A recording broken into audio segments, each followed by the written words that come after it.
আমাদের 32,000 মামলা একটা বিরাট জয়ের দিন।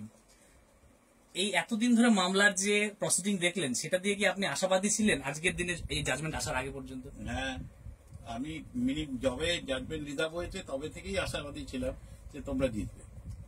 এবং তার কারণটা কি স্যার এই আশাবাদের? কারণটা হচ্ছে we can read the mind of judges, or we can just observe the mind of judges. We can see the body language of judges, and that's gave us hope.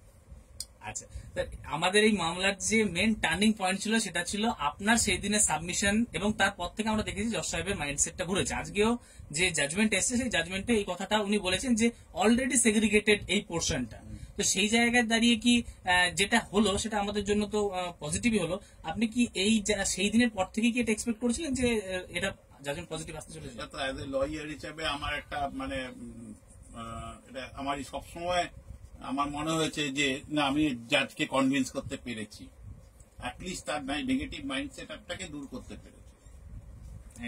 Sir, এই এরপরে ধরুন supreme court এই এটা আবার stage করবে, কারণ ওরা challenge করবে এটাকে, সেখানে কি কোনো স্কোপ দেখতে পাচ্ছেন? না, আমি একদমই কিছু স্কোপ দেখতে পাচ্ছি না, এবং এটা আমি বিশ্বাসই করতে পারছি না যে সুপ্রিম কোর্ট ওটা এন্টারটেইন করবে।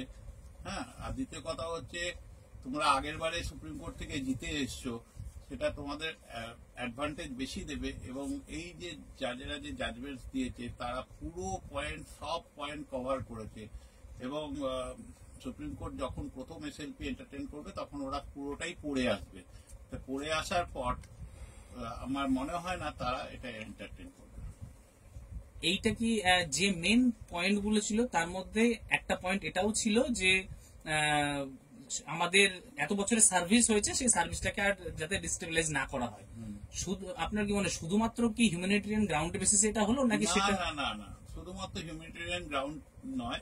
হিউম্যানিটেরিয়ান গ্রাউন্ড একটা তো ইস্যু বটেই, কিন্তু অবভিয়াসলি যে ডিভিশন বেঞ্চ দেখেছে যে প্রতিটা স্টেজে দেয়ার আর এরার, ইলিগালিটি, এবং তাই জন্য শুধুমাত্র হিউম্যানিটেরিয়ান গ্রাউন্ডে এটা করা হয়নি।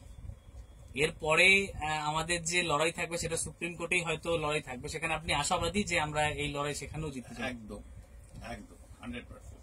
Thank you very much sir. আমাদের এই হোপটা প্রথম দিন থেকে আপনি দিয়ে এসছেন, এবং যেভাবে আপনি লড়েছেন সেই গোড়ার দিন থেকে, তার আজকে ফল আমরা পাচ্ছি। তো thank you very much sir. I am also proud. Thank you so much.